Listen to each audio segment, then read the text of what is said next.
We know how important it is to get a good night's sleep, especially considering lack of sleep has been linked to a host of health issues including heart disease, decreased cognitive function and depression. But no matter how much you intellectualize it, if you can't sleep, you can't sleep. Although some people, so-called short sleepers, dwell on as little as 4 hours of sleep per night, the average adult requires 7 to 9 hours of shut-eye in order to function properly the next day. Watch below. What happens if your kids don't get enough sleep? Some people think they can function on only 5 or 6 hours of sleep, but sleep is kind of like alcohol consumption, says Alana McGinn, family sleep consultant and founder of Goodnight Sleep site. Just as the more you drink, the more your body builds a tolerance to alcohol, the less you sleep, the less you think you need it simply because you're able to get through your day. But your body and brain require good quality sleep to work properly. Experts say establishing good sleep hygiene is key to helping you fall asleep faster, and staying asleep through the night. Here's how to do that. Be consistent. Establishing a routine means sticking to it, even on weekends when you might be tempted to stay up late. Going to bed at the same time and waking up at the same time every day, including weekends, helps to sync your circadian rhythm, McGinn says.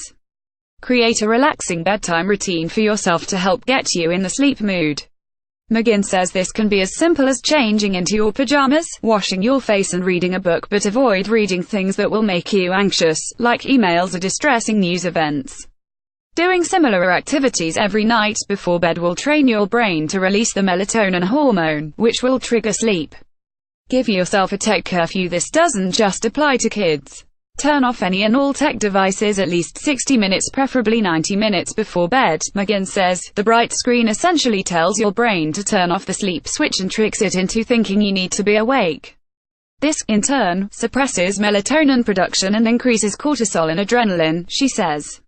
Read more. Donald Trump sleeps 4 to 5 hours each. 9HES not the only famous short sleeper. The other problem with tech is that it often cuts into bedtime. Even if you go to bed at 10 p.m., if you have your phone, laptop or tablet with you, it can be easy to get caught up reading emails or falling down an Instagram hole, and before you know it, it's past midnight. McGinn also says to remove all technology from the bedroom, including your phone. And while many people use their phone as an alarm clock, she advocates for the return of the old-fashioned clock. Have a snack. It could be a good idea to fix yourself a bedtime snack, especially if you struggle with staying asleep through the night. When we have a drop in blood sugar, it could cause us to wake up. And if you're eating dinner at 6 p.m. and not eating again until 7 a.m. the next morning, your levels will drop. She suggests opting for a healthy protein-rich grain-filled snack like yogurt with granola, pumpkin seeds or a fiber-rich cereal with milk.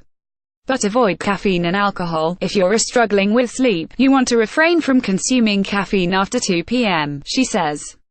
This includes dark chocolate and pop. Many people consider alcohol a sleep aid, but this is one of the greatest misconceptions. Alcohol is a class of drugs that we call the sedatives. Matthew Walker, a professor of neuroscience and psychology at the University of California, Berkeley and author of Why We Sleep, said to Business Insider, "What you're doing is just knocking your brain out.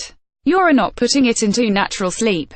We also know that alcohol will fragment your sleep, so you will wake up many more times throughout the night.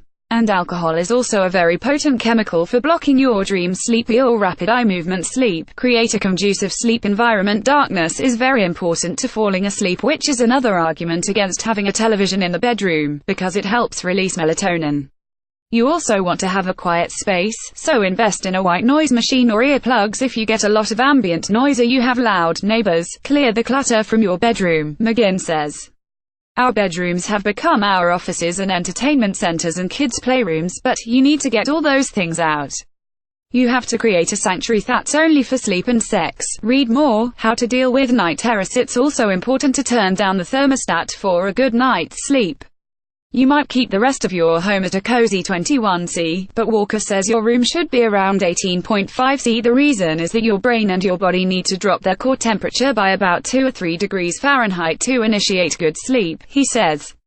And that's the reason why you'll always find it easier to fall asleep in a room that's too cold than too hot. Can't sleep, get out. It may go against everything you believe to be true about sleeping, but if you're awake in the middle of the night, don't stay in bed. You want to work on the association between sleep and your bed, McGinn says. We should be sleeping 85% of the time we're in bed, but if you wake up and you're clock watching, it's only going to increase your anxiety and break that association. She suggests getting out of bed and engaging in a relaxing activity, like reading a chapter of a book, doing a puzzle or drawing, and flip your alarm clock around so you can't see the time.